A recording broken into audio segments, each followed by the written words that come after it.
ඉතින් අද උගන්වන්නේ ඕ කියන නිපාතය. අපි බලමු මේක භාවිතා වෙන අවස්ථා. ඕ කියන නිපාතේ යම්කිසි ක්‍රියාවක් සහිත වාක්‍යයක් තිබුණොත් මෙතෙන්දී ක්‍රියාව මොකද කියවනවා. මෙතෙන්දී මාරු වෙනවා. ක්‍රියාවක් සහිත වාක්‍යවල විතරයි කර්මය කියලා කෙනෙක් ඉන්නේ නේද? ක්‍රියාව දැන් කියවනවා කියන්නේ මොකද්ද? පත්තරය. ඒක තමයි කර්මය. මාරු වෙන්නේ මොකෙන්ද? පාරේ. අන්න ඒක තමයි කර්මය. යම්කිසි වාක්‍යයක කර්මයක් සඳහන් වෙනවා නම් කර්මයට පිටපසින් දාන්නේ ඕ කියන නිපාතය. මම ගැනුවා වාක්‍ය නිපාතේ පාවිච්චි කරන්නේ මොන තැනකද? උක්තියට පස්සේ නේද? අපි මේ වාක්‍ය ලියුවොත්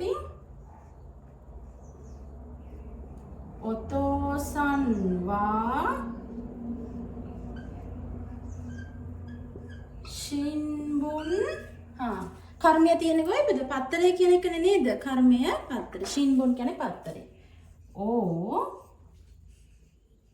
යොමිමස්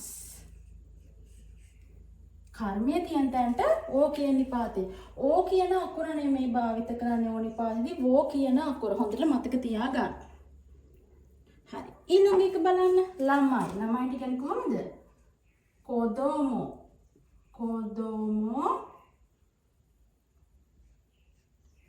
වා පාරට කියන්නේ කොහොමද? මිචි.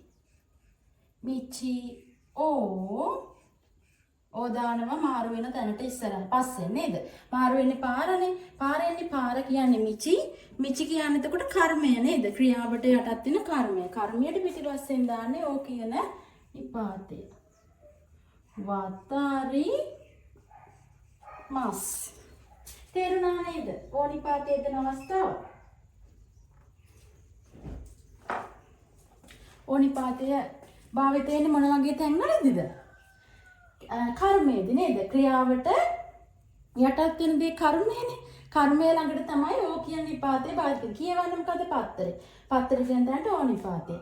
මාරු වෙන්නේ කොහෙන්ද? පාරෙන්. පාර කියන තැනට ඕ කියන නිපාතේ. තේරුණා නේද මේ ඕ නිපාතේ භාවිත වන අවස්ථාව? හරි. මේ වගේ ආයෙත් මම නිපාතයක් අරගෙන එනකන් ඔයාලා හැමෝම සතුටින් පරිස්සමෙන් ඉන්න. සයනරා.